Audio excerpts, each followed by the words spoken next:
Yes, good morning, children. We saw about solid liquid equilibrium, is it not? And then liquid gas equilibrium. Here we saw ice with water in the liquid state, and here we saw water in the liquid state with water vapor, is it not? These two things we saw in the previous lecture. Now, today we will see solid vapor equilibrium, solid gas equilibrium, or solid vapor equilibrium. Okay. Now, what are we going to consider? We are going to consider iodine. You know very well that iodine is a purple color solid, right? And that in the gaseous state. We are going to see the equilibrium between the two. Okay.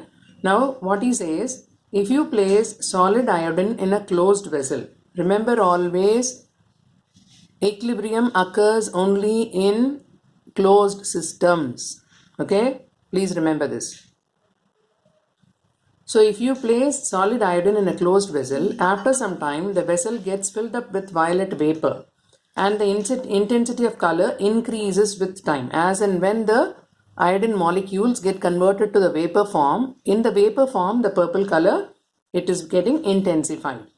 After a certain time, the intensity of color becomes constant. After that, there is no further increase in intensity of color. It remains constant. Then you say that equilibrium is attained.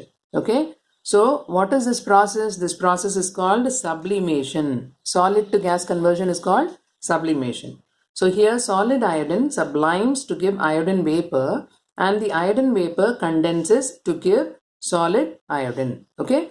That is solid iodine to vapor iodine and vapor iodine to solid iodine. So there is an equilibrium existing between the two. Okay. So this is what is called as solid vapor equilibrium. Okay. Other examples also you can give, say camphor, kapoor, hai na? If you keep it in a closed vessel, then that container will be filled with camphor vapors and there would be equilibrium existing between the two after some time. Okay. Right at the initial stage, as soon as you keep the camphor in a closed container, you cannot expect equilibrium. It will take time to reach that equilibrium state. Okay. Same way you can even see with ammonium chloride solid to ammonium chloride vapor. Okay. So these are all examples for solid vapor equilibrium. Now let us see equilibrium involving dissolution of solid or gases in liquids. Okay, the best example I can give you is, say for example, you are talking about Coke or Sprite or any other soft drink. What is there in that? You have carbon dioxide dissolved in them, is it not? That carbon dioxide will be in equilibrium. How? Some carbon dioxide will be in the dissolved state and some carbon dioxide will be present above the liquid state. So there will be an equilibrium between the two. So that you can give an example for gas in liquid. Okay, same way you have solid in liquid also. Here he has taken the example of sugar solution and sugar solid. So what does it mean here? See, you're having a saturated solution of sugar. What is saturated solution? You keep on adding sugar to a particular amount of water, and after some time what happens? The sugar stops dissolving. But if you keep adding sugar, then it will remain in the solid form, is it not? That means no more solute, no more sugar is getting dissolved, means saturated point is reached. Okay. Now in a saturated solution, a dynamic equilibrium exists between the solute molecules in the solid state and in the solution. Okay. So you're having the same sugar solution in which some amount of sugar is left undissolved. Okay. That is there at the bottom. Now you may be thinking it is the same sugar molecules which is always present at the bottom. No. What is actually happening? The sugar in the dissolved state in solution will start crystallizing out, and the sugar which is there at the bottom, which you see as undissolved sugar, that would be going into solution. Is that clear? Sugar solution में से sugar particles crystallize होते जाएंगे और जो अनडिजॉल्व्ड sugar जो दिखता है आपको वो dissolved state में चले जाएंगे. So there is an equilibrium between sugar in the dissolved state with sugar in the undissolved state in a medium. This is what is called as solid and liquid equilibrium. In this case, what you say, rate of dissolution of sugar is equal to rate of crystallization of sugar. Okay, so this is one type of equilibrium, that is solid in solution, solid solution equilibrium. This you call it as solid solution equilibrium, right? So here also the equilibrium is dynamic, right? Now how they have found out that there is an equilibrium here? What they did was they used radioactive sugar. Now what is radioactive sugar? Sugar, what is sugar? Sugar is C12H22O11, is it not? Sucrose is nothing but your table sugar. Now in this, in some of the molecules, if this carbon, what is this carbon? This carbon is basically C12 carbon, is it not? If they replace the C12 carbon with C14 carbon, you know that C12 and C14, these are isotopes of carbon. Do you know that? C12 and C14, they are isotopes of carbon. C12 represents 6 proton plus 6 neutrons. Okay, whereas C14 represents 6 protons plus 8 neutrons. And I told you in one of the previous lectures also, when the neutron number is exceeding the proton number, then that species is considered to be radioactive. When the neutron number exceeds the proton number, the species is radioactive. Okay, so in the sugar molecules, some of the sugar molecules may be having the C14 carbon instead of C12 carbon. Normal isotope है ये और ये radioactive isotope है. So what they have done in some of the sugar molecules, the normal isotope of carbon has been replaced by radioactive carbon. Okay, so if we drop some radioactive sugar into saturated solution of non-radioactive sugar, what did you do? You have prepared a simple solution of sugar which is made up of non-radioactive sugar particles, okay, and into that what you are adding, once it is towards reaching saturated form, you are putting some radioactive sugar crystals into it. Okay, then after some time what they saw, the radioactivity is observed both in the solution as well as in the solid sugar. I told you that sugar in the dissolved state, it goes into the crystallized form, and the sugar in the undissolved state, it goes into solution form. This is what we saw.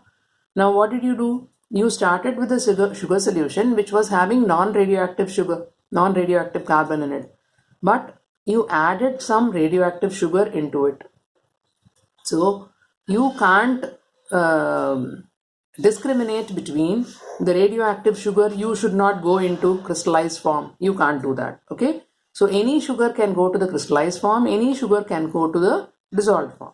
So what they found at the equilibrium state, they found radioactive sugar molecules both in the solution as well as in the undissolved form. Okay, so they found that there is dynamic nature of equilibrium between the radioactive and non-radioactive sugar molecules between the two phases. Okay, so this is how they came to understand that there is equilibrium between solid solution. Okay, now let us come to gases and liquids.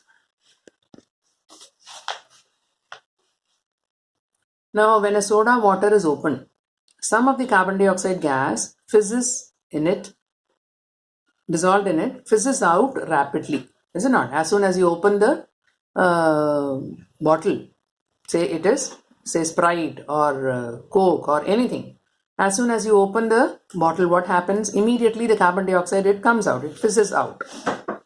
The phenomenon arises due to difference in solubility of carbon dioxide at different pressures, is it not?